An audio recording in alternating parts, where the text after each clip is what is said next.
The city never slept, and as a police officer, neither did I. Streets bathed in a sickly yellow hue from the overhead lamps, the sound of distant chatter, and the ever-present hum of the cars. This was the soundtrack to my life. Every alleyway had its secrets, every face a story. One particularly cold evening, my partner, Greg, and I were called in to investigate an old warehouse in the midst of being demolished. The crew had discovered a box filled with old reel-to-reel audio tapes and equipment. Normally, such a find wouldn't be a concern for the police, but one of the workers, curious about the contents, played a tape and immediately wished he hadn't. The voice on the tape was shaky, filled with palpable fear. June 3rd, 1982. I fear this might be my last recording. To whoever finds this, listen, and you might save a life. Perhaps even your own. The tape went silent for a moment, a dense void of anticipation. Then, sounds, distorted and troubling, filtered through. Whispers, agonizing cries, a melody played backwards, and a name. My name.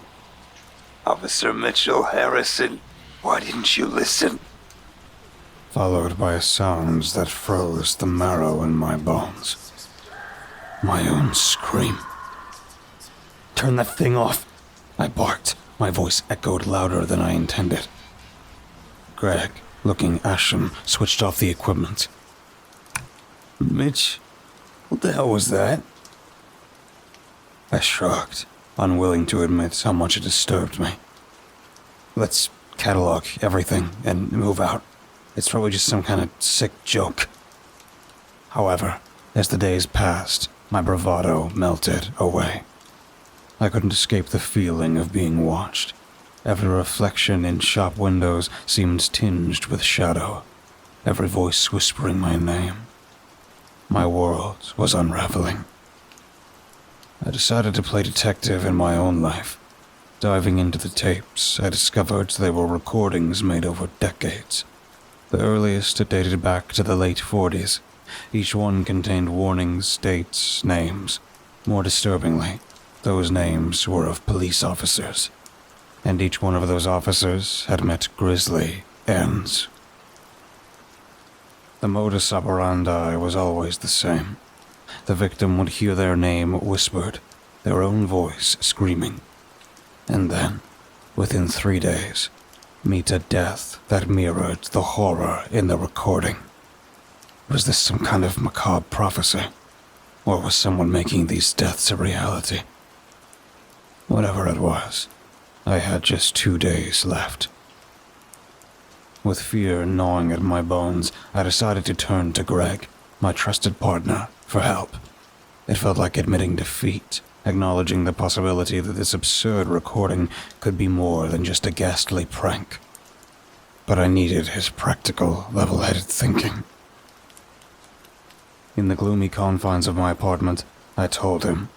As I talked, I watched him.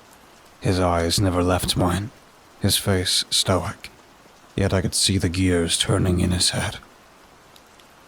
When I finished, there was a long silence. Then, he let out a sigh, raking his fingers through his hair. Mitch, that sounds like something out of a horror movie. But I know you. You wouldn't make this up. I showed him the list of names I had found in the tapes, along with their corresponding obituaries.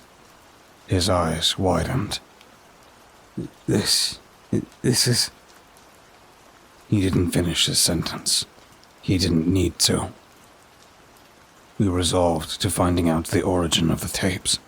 We decided to return to the warehouse, to the room where the recordings were found, hoping it might offer some clues. The night was at its darkest when we arrived, a cloak of blackness broken out by the sparse stars overhead. The towering edifice of the warehouse loomed, an impenetrable fortress of forgotten tales. We navigated through the skeletal remains of the abandoned building, our flashlights piercing the heavy darkness. As we entered the room where the tapes were found, an uncanny stillness greeted us. There, In the corner was the space where the box of tapes had been. Now a gaping void. It was Greg who noticed the wall behind it first. Carved into the cracked plaster were dates, names, a chilling echo of the tapes. My blood ran cold as I noticed my name etched alongside today's date. Mitch. Greg's voice was barely a whisper, the word suspended in the stale air. We need to get you to safety. In that shadow-drenched room, we made a pact. Greg would research the previous victims while I would stay locked in my apartment, hoping to outwit whatever fates the tapes prophesized. It was a plan born of desperation, but it was all we had. And as the first light of dawn crept into the sky, I couldn't shake the feeling that time was running out. We spent the morning sequestered in my apartment, the tension heavy as we drank stale coffee and scanned through archived news reports, trying to draw parallels between the deceased officers and my predicament. Greg was as dependable as a rock, his focus unwavering despite the bizarre circumstances. I envied his composure. As the daylight ebbed away, my unease escalated, every tick of the clock sounding like a death knell. Late in the afternoon, a breakthrough emerged. Greg found a peculiar connection. All the previous victims were involved in an unsolved case dating back to the 1940s. A case centered around an elusive serial killer who sent police recordings preceding his victims' deaths. The victims were not his targets. The police officers were. Mitch, this can't be a coincidence, Greg said, his eyes wide with revelation. The person behind the 1940s case, he might be connected to these tapes. Suddenly, everything fell into a gruesome pattern. This wasn't about me. It was about a phantom from the past, a macabre puppeteer pulling the strings from the shadows. But why? What was his motive? A sudden knock at the door interrupted our speculations. A thin, shaking man stood in the hallway, clutching an old tape recorder. Officer Harrison, he croaked. You don't know me, but I know you. We have a common acquaintance. His words sent a chill down my spine. He introduced himself as Edward Miller, a former sound engineer from a local radio station. He claims to have met the man behind the recordings decades ago. He was a regular at the station, Edward said, his voice a dry whisper. Said he had a voice for radio. Then he disappeared. A few months later, the police officers' deaths began. With trembling hands, he offered the recorder. He left this for you, he said. Said you'd know what to do. As I pressed play, the familiar, spine-chilling voice filled the room. Hello? Officer Harrison. The clock's ticking. Will you play my game? A shudder ran through me. The game had just begun, and time was my greatest enemy. Over the next few days, our lives became a blur of cryptic messages and unsolved riddles. Each tape brought a new challenge, a test set by our puppeteer. With each passing hour, my impending doom felt more palpable. My future rested in the hands of a long-dead murderer. Edward stayed with us. His knowledge of the puppeteer and experience with audio recordings were invaluable. His past involvement weighed heavily on him. I could see it in his drooping shoulders, the remorse in his eyes. He was determined to set things right, for himself and for all the victims. As we navigated through the labyrinth of clues, I couldn't help but feel an unsettling admiration for our puppeteer. His mind was a masterpiece of malevolence, each riddle carefully crafted, the solutions buried beneath layers of wordplay and deception. One evening, after hours of exhausting research, we hit a wall. The latest tape was incomprehensible, a garbled mess of sounds. Frustration bubbled within me, my patience fraying. Edward, however, was unperturbed. This is a sound puzzle, he said with a quiet determination. We need to unlock the hidden message. Hours turned into a race against time as we worked on decoding the puzzle. The apartment became our command center, papers and tapes strewn across every available surface. It was Greg who cracked the code, a triumphant gleam in his tired eyes. It's a location, he revealed, pointing to a map, his fingers resting on an abandoned broadcast station on the outskirts of town. We need to get there, now. As we geared up, the magnitude of our discovery sunk in. The puppeteer's lair, a place shrouded in mystery, was within our reach.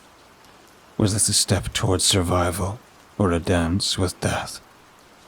Only time would tell. The abandoned broadcast station was a husk of its former glory, a dilapidated relic against the moonlit sky. We approached with caution, the silence of the night punctuated by the crunch of our boots on gravel. Inside the building was a crypt of dust-laden equipment and forgotten memories. The air was thick with a musty smell, time having claimed its domain here.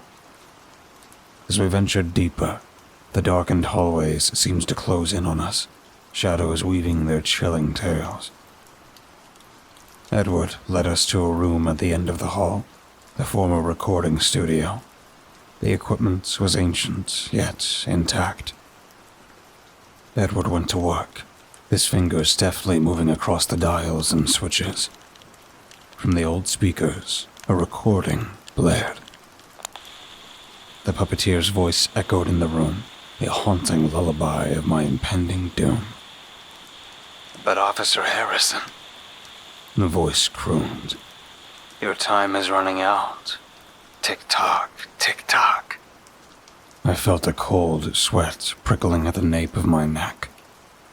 How was he always one step ahead? How did he know we were here? Then, something caught my eye. A dusty mirror hung on the opposite wall, reflecting our huddled group. But something was off. In the reflection, the room appeared different. Behind us, where there should have been a wall, a hidden doorway was revealed. With a collective breath, we turned. There it was, the doorway artfully hidden within the ornate designs of the wallpaper. Beyond it, a staircase spiraled downwards into the unknown. With determination gnawing at our fear, we descended into the puppeteer's lair, unaware of the grim revelations that awaited us. Descending the staircase, we were plunged into a world of stifling darkness and eerie quiet.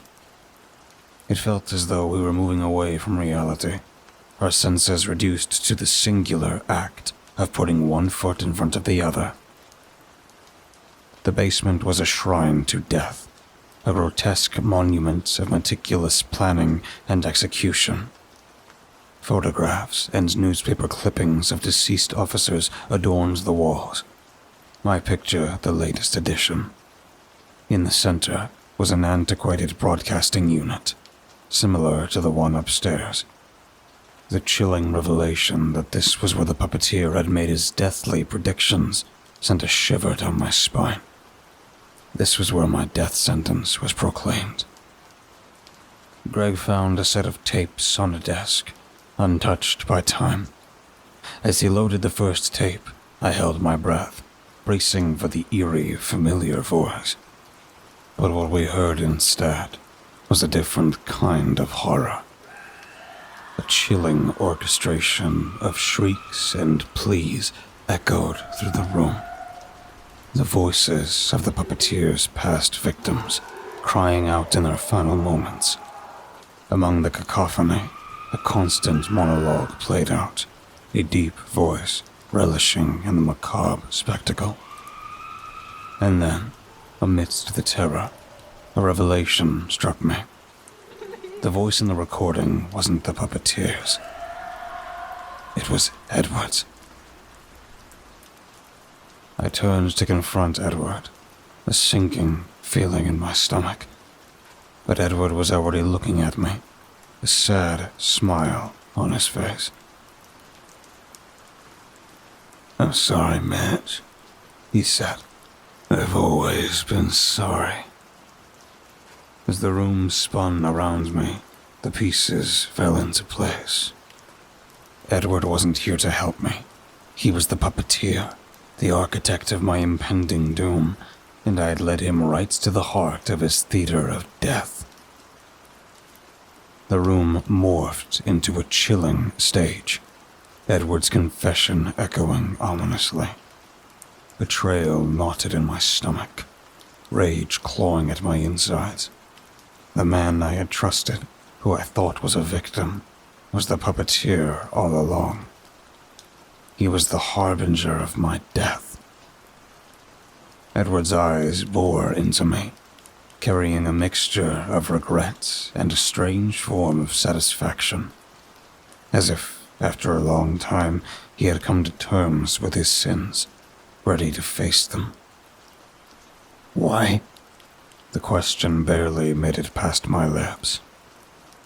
Edward sighed, a faraway look in his eyes. "I didn't choose to be the puppeteer," he said. "It chose me. It's a curse. A voice inside my head, commanding me." His confession unfurled a twisted tale. Edward had been suffering from a rare, undiagnosed mental condition, resulting in auditory hallucinations. These voices dictated his actions, including his deadly hobby. He'd tried to fight, tried to silence the voices, but they always won. Edward had recorded his death predictions in a twisted ritual of penance. Every recording was a desperate plea for him, an attempt to unmask the puppeteer within him. "But why me?" I demanded. "I don't choose the victims, Mitch," Edward replied. "The voices do." Suddenly, Edward doubled over, his face contorting in pain, his fingers clutching at his temples, a grimace etched on his face. "Edward." Greg moved towards him, but Edward waved him off. "The voice," he gasped. "It's here. It's saying your death can be avoided." As the cryptic message hung in the air, a chilling realization washed over us. There was a way to cheat death, to turn the tables on the puppeteer. But what was it? And were we ready to face the consequences? Edward's revelation opened a gateway to hope. If there was a way to circumvent my preordained death, I was more than willing to take it. But how? Edward's confession continued. The puppeteer, the voice in his head, was like a ruthless fortune teller. Its predictions came true, yes, but it was also a meticulous planner. The deaths it predicted weren't inevitable. They were calculated, set in motion by its commands. If we could understand the sequence of events it had planned, we could disrupt it. But the voice wasn't going to make it easy. Its plan was a riddle, and solving it was our only chance. Edward played a new tape. The puppeteer's voice came on, distorted and warped. "The officer's doom is a string that winds. When it snaps, the final hour chimes. Unravel the string, beat the time. Only then will you disrupt my rhyme."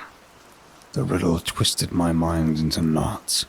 We spent the next hour trying to decipher it, throwing wild theories into the air, but nothing fit. The frustration was mounting. Time was slipping away. And with each passing second, The puppeteer's prophecy was inching closer to reality. Then, a thought struck me. The string the puppeteer referred to could be a series of events leading to my death. If we could identify and unravel this string, we might stand a chance. With a renewed sense of purpose, we went back to the tapes. We listened to every death prediction Edward had made, searching for a pattern, a common thread that could give us a clue. As the dawn broke, our relentless efforts bore fruit. Each victim had received a personal item before their death, a memento of sorts, an integral part of the puppeteer's deadly scheme. And I had received one too, the ominous cassette tape. With this revelation, a plan began to form. We would confront the puppeteer head-on, but this time, we had the upper hand. We would use its deadly game against it, and we would win. I was no longer just a player in this twisted game. I was becoming its master. As morning painted the world in hues of gold, our course was set. We would meet this monstrous puppeteer head-on. The fight, however, was far from over. With each revelation, the puppeteer's true nature unveiled itself. Manipulative, meticulous, and dangerously intelligent. We needed to stay a step ahead. The first task was to figure out the connection between the received items and the victims' deaths. My cassette tape bore my death prediction, yes, but there had to be more to it. Each item must serve a purpose in the grand design, a gear in the puppeteer's lethal machine. Turning the tape over in my hands, I noticed a small inscription that hadn't caught my attention before. A series of numbers. I recognized it immediately. A case number from our precinct. This case was from a year ago, an unsolved murder that still haunted us. Was this the thread the puppeteer had woven? I quickly relayed my discovery to Edward and Greg, their eyes widened in realization, mirroring my own horror. The puppeteer was not just predicting deaths, it was orchestrating them, using old, unsolved cases to leave us floundering while it set the trap. Armed with this new understanding, we delved into the case file. The victim had been a young woman, her body discovered in an old warehouse. The crime scene had yielded little evidence, and the case had soon gone cold. I knew what I had to do. The puppeteer wanted me at that warehouse, and I would go. But not as a lamb to the slaughter. I was walking into the lion's den, but this time, the lion was the one being hunted. The determination fueled my steps as we ascended from the basement, leaving the puppeteer's lair behind. The sun was rising, and so were my chances of escaping the puppeteer's deadly puppet show. The game was far from over, but for the first time, I had hope. Time was not my enemy anymore. It was my ally, and together we would fight. The puppeteer's clock was ticking, but I was the one setting the pace now, and I intended to win. As we drove towards the warehouse, I could feel the tension knotted in the air, tightening with each passing second. Edwards sat in the back, his face pale, his body trembling, as the puppeteer's voice screamed in his head. Greg's grip on the steering wheel was a white-knuckle stranglehold. And me, I had a mission. To confront the puppeteer's plot head-on. To defeat this phantom from within Edward's mind. The warehouse loomed ahead, a grim relic from the city's forgotten past.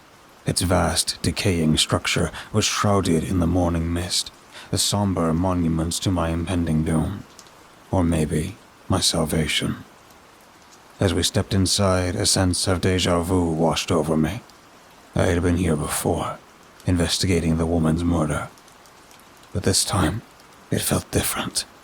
Every shadow seemed to whisper, every gust of wind seemed to warn, and every heartbeat echoed the puppeteer's cruel laugh.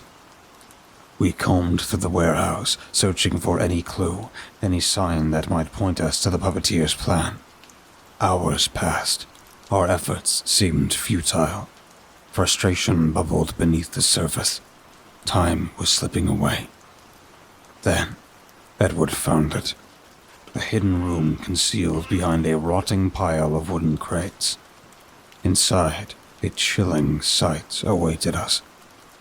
Photos of all the puppeteer's victims were arranged on the wall, each marked with a date. The date of their death. My photo was there, too. Underneath, a blank space where the date should be. The puppeteer's twisted sense of humor. My death was imminent, yet undecided.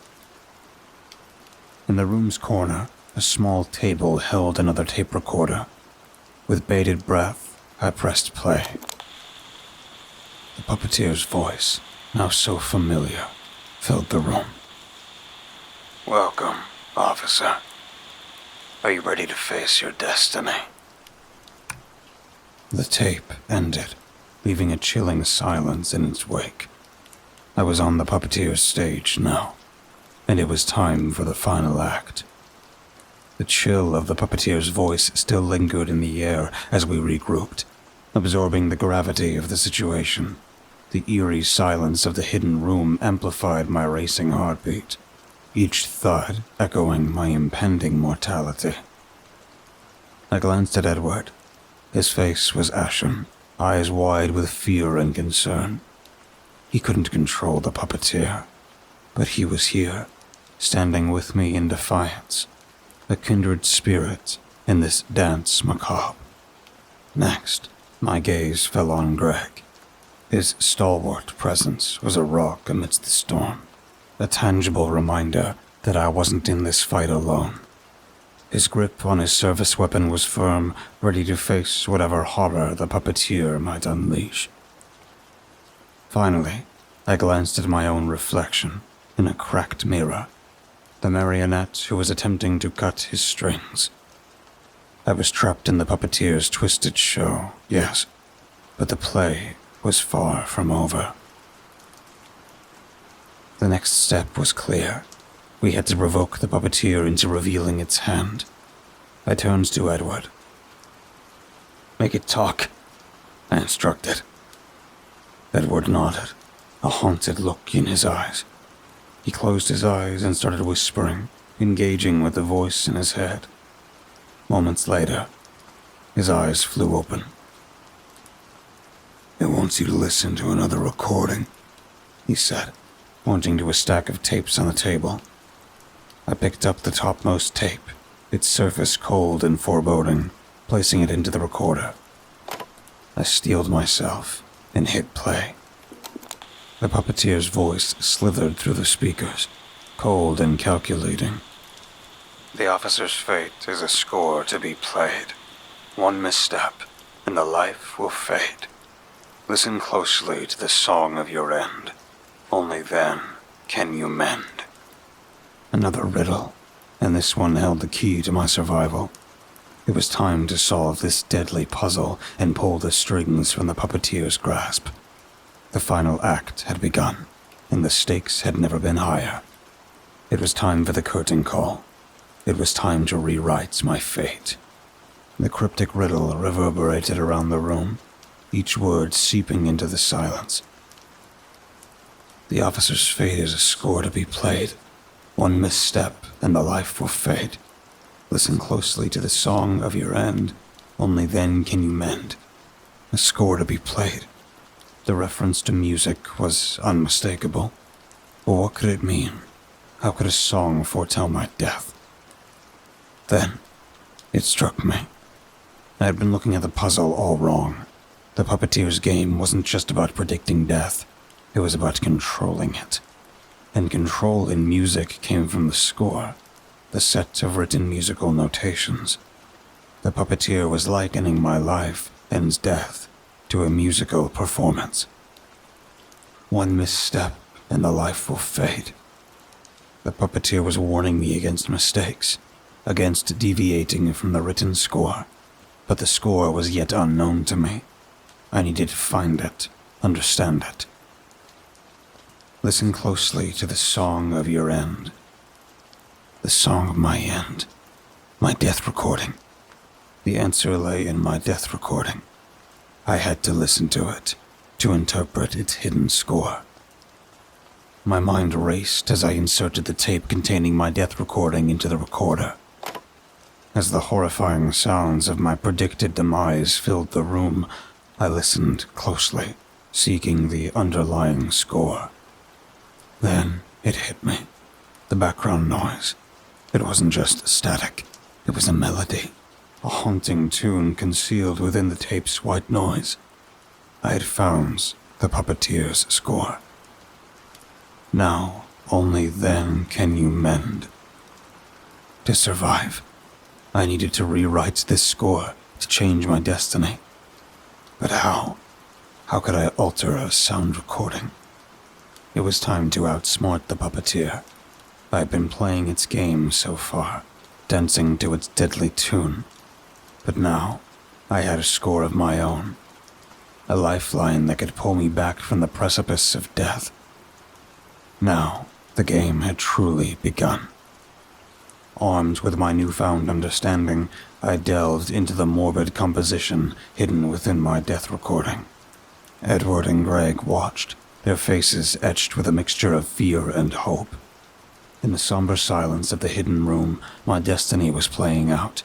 Each note echoed with my impending demise, but now I had a key to decipher its deadly riddle. A realization dawned on me. The melody was a warped version of an old song. An old police ballad, twisted to become a symphony of dread. The puppeteer's mastery was in manipulating the familiar, warping it into a vessel of terror. What if I could reverse engineer the process? Could I revert the melody, change the score? I remembered the audio editing software back at the precinct. I had used it for minor audio enhancements during investigations, but never to defy a puppet's predicted death. "We need to head back," I said, my voice firm. I saw the doubt flicker in Greg's eyes, but it quickly gave way to determination. He nodded. Edward, the troubled conduit, simply looked relieved. Back at the precinct, I secluded myself with the audio equipment, the melody of my supposed demise looping continuously. The room was bathed in the cold light of the monitors, the silence punctuated by the click-clack of the keyboard and the haunting tune. Hour by hour, I dissected the melody, picking apart the layers of distortion, reworking the warped score. Sweat trickled down my brow, my fingers flew across the keyboard, my heart echoed the ticking seconds. I was rewriting my destiny, each altered note a step away from the puppeteer's control. And then, as the first light of dawn broke through the window, I sat back. The warped melody had transformed. It was now the original, a simple, non-threatening police ballad. I had reshaped the puppeteer's score. As I played the new version, I felt a sense of calm wash over me. I was no longer a puppet dancing to the tune of a sinister puppeteer. I had seized control of my strings. The puppeteer's game was not over, but I had made the first move. The final showdown was approaching, and I was ready. The stage was set for the concluding act. I called Edward and Greg back into the precinct's audio lab. Their faces were etched with anticipation as I played them the reworked recording. The song, stripped of its horrific overlay, was harmless, a mere shadow of the former terror-inducing melody. I told them about my plan, my interpretation of the puppeteer's cryptic message. Their eyes widened as they began to understand the enormity of it all. This wasn't just a fight for survival. It was a challenge against the puppeteer's absolute control. They agreed to stand by my side, their resolve echoing my own. We played the modified song in all possible channels, over the police radio, online streaming platforms, citywide public address systems. As the new, harmless tune echoed throughout the city, a collective sigh of relief filled the air. It was as if the city itself had been under the puppeteer's spell, and was now breaking free.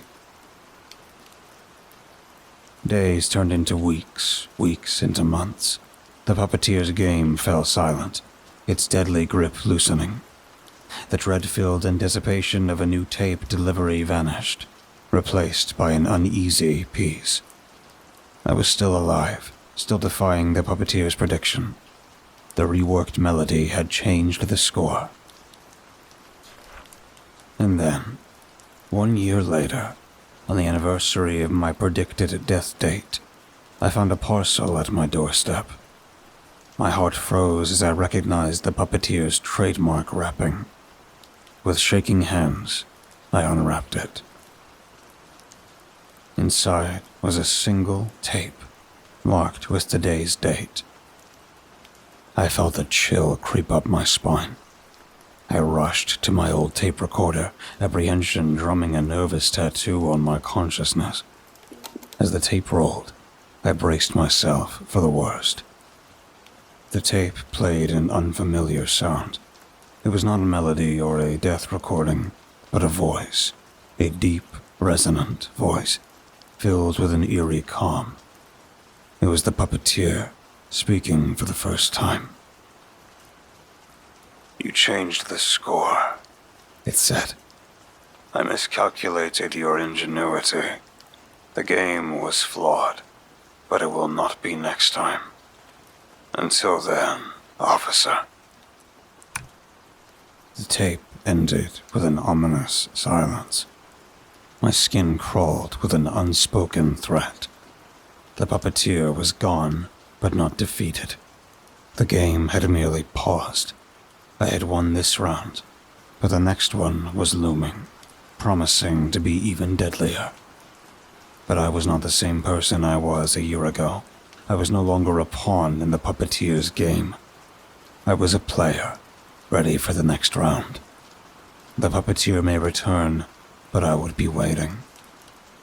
I had faced death and rewritten my destiny. The melody of my life was mine to compose, mine to play. It had been a long, terrifying journey, but in the end, it was the fear that made me stronger. It was the fear that gave me the courage to stand up, to fight back. The puppeteer's game had changed me, transformed me into a survivor, a fighter. I was Officer Nathan, the man who defied the puppeteer, the man who turned death recordings into a song of life.